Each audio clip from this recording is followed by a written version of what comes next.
Saya sudah mendampingi saya selama lebih dari 50 tahun. Dia setia, baik, betul-betul menjaga saya. Sampai saya selamat dalam perjalanan hidup saya. Atas doa-doa beliau. Ya Allah, sekali lagi ampunilah dosa ini hamba, ya Allah. Jauhkanlah ia dari siksa kubur, ya Allah. Dosa-dosanya, kalian di wajah dosa-dosanya, dan tembuskanlah kepada kami surga. Kalau penyakit sebetulnya, tante itu udah hampir 3 tahun cuci darah, gagal ginjal. Tahun di Singapura, 2 tahun di air ini, waktu cuci darah ya, terakhir dia kolaps gitu, kolaps, nggak sadar gitu. Kemudian setelah selesai cuci darah, istilahnya HD, dokter suruh PCR, hasilnya hasil PCR-nya itu positif COVID. 5 hari makin menurun, ya akhirnya saya meninggal dunia. Tenang sekali. Dengan ini saya mewakili keluarga dari almarhum suami saya, karena Bapak tidak bisa hadir karena beliau memang sedang menghindari untuk keluarga yang di Japos. Kami semua sedang positif, jadi beliau tidak bisa hadir di sini karena emang beliau sehat. Karena kami tidak mau ada apa-apa sama beliau. Jadi pas Ibu Faridah meninggal itu kita semua swab antigen, dan kebetulan saya dengan suami saya itu negatif. Tapi justru saya duluan yang sakit itu sampai hampir 2 minggu. Akhirnya dia juga nyusul. Tapi begitu saya sehat, dia mulai panas. Minggu terakhir ini ia panas. Dan itu begitu di PCR kemarin, hasilnya keluar ternyata beliau sudah positif. Iya, emang sebenarnya udah sesak dari rumah. Cuman beliau tuh udah saya ajakin ke dokter. Cuman dia bilang enggak, saya mau di rumah aja. Kemarin kemarin pun saya paksa untuk ke dokter. Nyampe di sana baru diinfus, ayo kita pulang, aku nggak mau di sini katanya. Saya pengen tidur di rumah katanya. Saya nggak mau di sini, stres saya di sini malahan katanya. Saya mau pulang katanya. Cuman karena saya lihat emang oksigennya tipis, saya harus paksain dia harus mau gitu.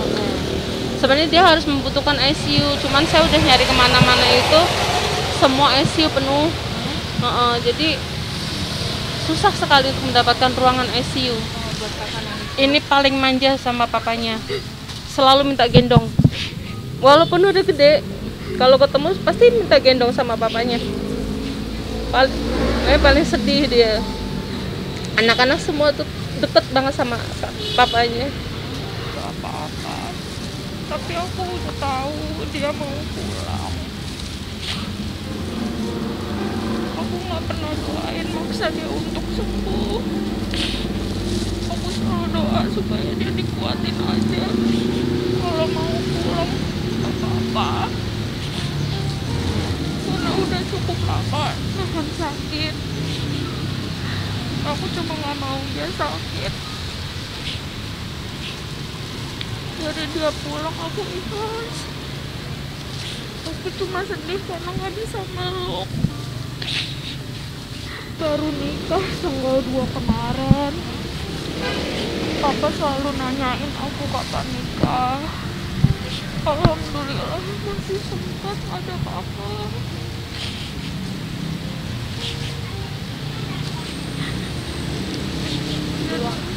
Tenang. Enggak, saya rekaman aja, nanti kami kirimkan ke mereka. Banyak sebenarnya yang nggak pada datang karena emang dalam keluarga, satu keluarga semua positif.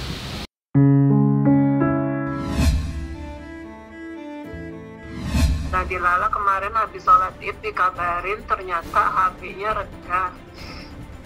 Yang mestinya normalnya 12, ternyata cuma ada 7. Kata dokter ini harus segera dirawat, harus segera transfusi, katanya gitu.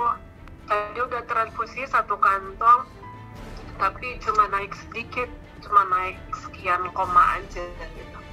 Doain nanti insya Allah hari ini masih 2 kantong lagi yang harus ditransfusi, semoga lancar transfusinya. Saya ingin memberikan dukungan, semangat dan juga doanya untuk beliau.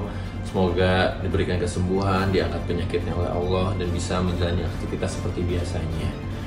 Ya berarti itu anemia sangat rendah sekali dari 12 sampai 5 dan itu butuh transfusi segera.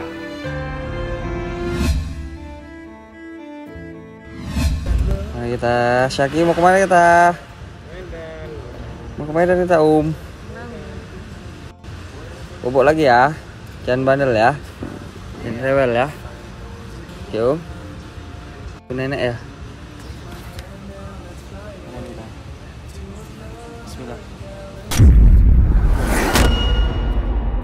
Alhamdulillah ini suatu pembuktian yang dalam arti mudah-mudahan keputusan ini jauh lebih baik gitu. Banyak baiknya, banyak yang menghujat sana sini itu yang mengganggu Iki sih sebenarnya gitu.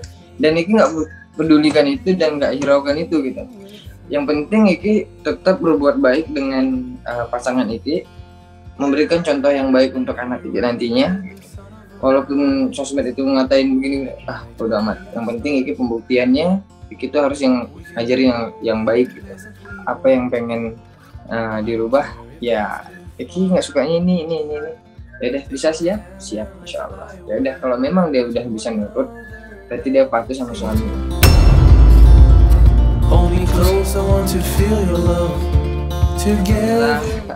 Sudah beranjak ke 1 tahun pernikahan dan luar biasa ujiannya, masya Allah, yang di luar dugaan gitu, dan ya alhamdulillah bisa dilewati.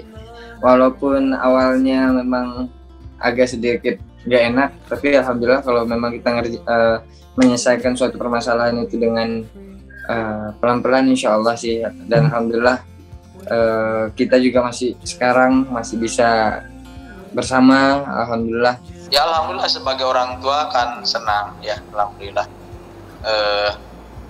senang sekali melihat ini kan juga itu bukan yang namanya kan rumah tangga kan kita sama-sama belajar ya, jangankan Aiki, Nadia yang baru 1 tahun, saya pun yang sudah berpuluh-puluh tahun kan belajar. Saya sebagai orang tua yang mendoakan semoga ke depan lebih baik lagi gitu ya. Februari 2021 tentang penculikan dan penyekapan terhadap suaminya yang bernama Leman. Jadi dia dipanggil untuk hari ini memberikan klarifikasi. Dia minta tolong saya temenin. Ya udah saya temenin sekarang. Seperti apa prosesnya nanti biar saya proses di penyidiknya ya. Jadi ini baru diminta untuk klarifikasi atas pengaduan dia penculikan dan penyekapan terhadap suaminya yang terjadi di bulan Februari ya, di bulan Februari 2001. Seperti itu, makanya kita hormatin proses ini yang diduga dilakukan oleh inisial N dan atau siapa lagi proses penyelidikan ya. Seperti itu ya. Jadi Rini dimintain interview ya atas laporannya yang Februari tahun 2021 dugaan penculikan dan penyekapan. Jadi dia tadi dimintain keterangan, sudah dijelaskan kejadiannya seperti apa. Berawal tanggal 11 Februari, suaminya dibawa terus nggak pulang-pulang sampai hampir tanggal 6 Maret. Seperti itu. Udah dijelasin. Yang diduga pelakunya patut diduga oknum yang melakukan sudah disebutkan. Namanya semuanya udah kita sampaikan berdasarkan bukti yang ada, saksi-saksinya juga kita sebutkan. Ya kita cuma meminta keadilan aja supaya tidak ada lagi kejadian-kejadian seperti ini. Karena orang-orang seperti ini nggak boleh lagi diperlakukan seolah-olah itu terus dibawa ke sana kemari, terus nggak boleh pulang berhari-hari sampai hampir 1 bulan. Suaminya nggak pulang-pulang. Seperti itu. Jadi itu laporan Februari 2001. Terus karena ada COVID dan sebagainya, baru hari ini dia dimintain keterangan. Barusan Rini sudah jelaskan seperti apa kejadiannya, saksinya siapa, semuanya sudah kita sampaikan dalam berita acara interview. Artinya itu permintaan keterangan, jadi bukan dalam penyidikan ya, masih penyelidikan. Kita sudah sebutkan di rumah seseorang ibu daripada inisial N. Ya, seperti itu ya. Jadi dia yang tahu, tapi karena dia istri yang nggak ngerti, yang tahu adalah suaminya. Dia banyak nggak tahu, karena dia hanya melaporkan bahwa suaminya hilang. Ternyata suaminya ada di suatu tempat yang nggak bisa pulang-pulang. Jadi itu pasalnya 333, itu adalah penculikan dan atau penyekapan dengan ancaman hukumannya 8 tahun. Seperti itu ya. Komunikasi putus ya? Putus. Langsung aja komunikasinya. Sampai tanggal 6, putus. Dari tanggal... Kenapa? Oh. Ya lapor, ya ini laporannya. Ini dia. Pas.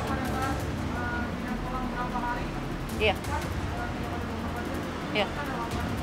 Iya. Kenapa?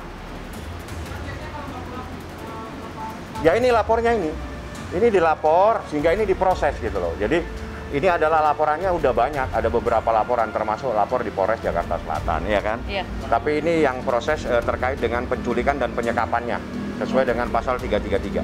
Oh enggak, memang hari ini cuma dia yang diminta keterangan, bukan korban ya. Leman bukan yang dimintai keterangan. Jadi karena yang lapor adalah istrinya yang dimintai keterangan, saya dampingin. Jadi saya bilang buka aja semuanya, nggak usah takut-takut, kita minta keadilan kok ya. Saya nggak mau, saya serahkan ke penyidik lah, ke proses hukum. Yang jelas oknum-oknumnya sudah kita sampaikan. Kita sampaikan karena saksinya banyak, seperti itu ya. Sementara yang disebut dua orang yang patut diduga, artinya belum tentu, tinggal proses penyelidikannya seperti apa ya. Jadi inisialnya N. D ya.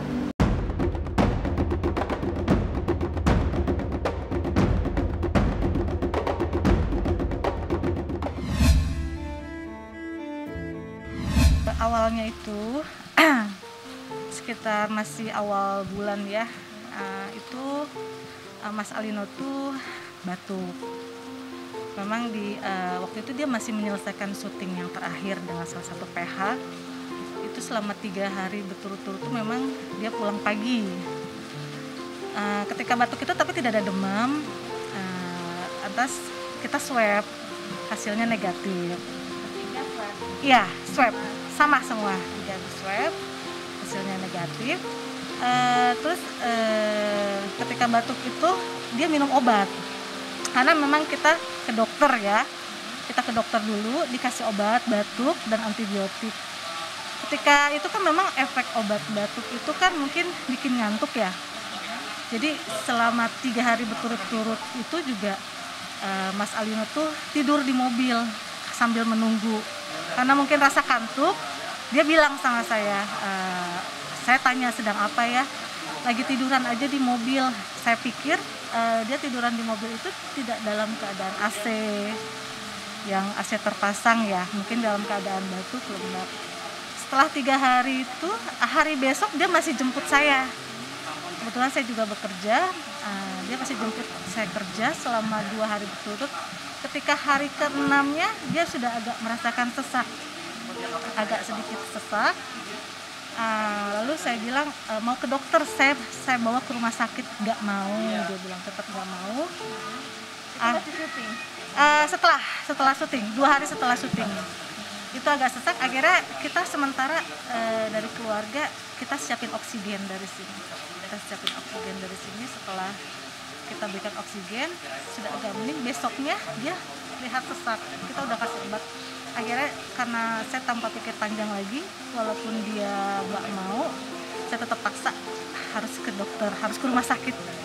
Saat itu kami cari rumah sakit cukup lama ya, karena memang kondisi sekarang ini kan sedang seperti ini. Jadi kami udah ke 5 rumah sakit. Terakhir saya datangi ke rumah sakit Ciawi, rumah sakit RSUD Ciawi. Di situ pun sebenarnya memang sedang antrian, tapi saya coba karena memang udah melihat kondisi suami saya drop saturasinya, saya coba masuk ke ruang IGD. Saya minta tolong dokter, saya mohon banget tolong dokter, kondisi suami saya saturasinya memang rendah sekali.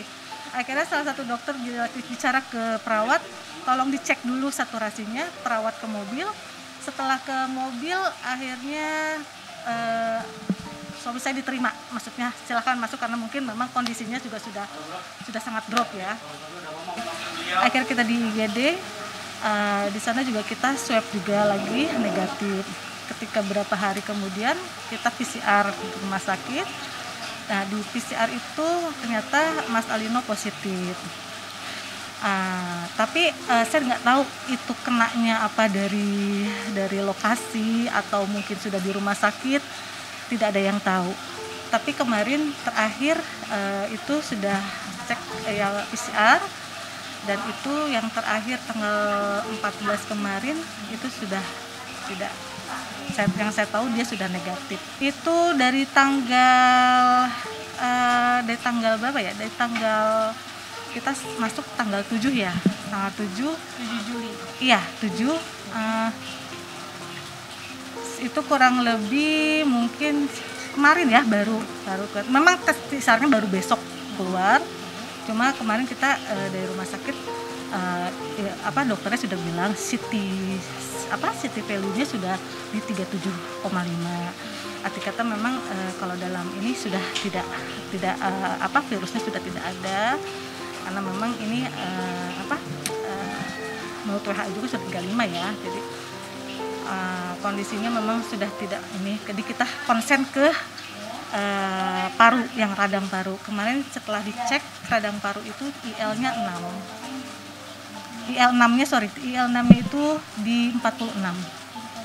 Kita kemarin harus terapi obat yang namanya Atempra.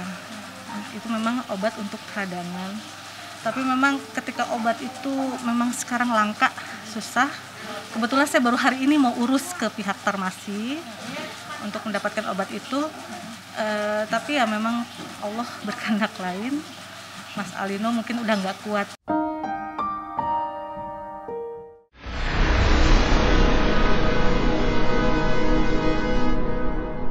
Jadi jangan lupa untuk subscribe Cumi Cumi. Ditekan ya tombol lonceng merahnya.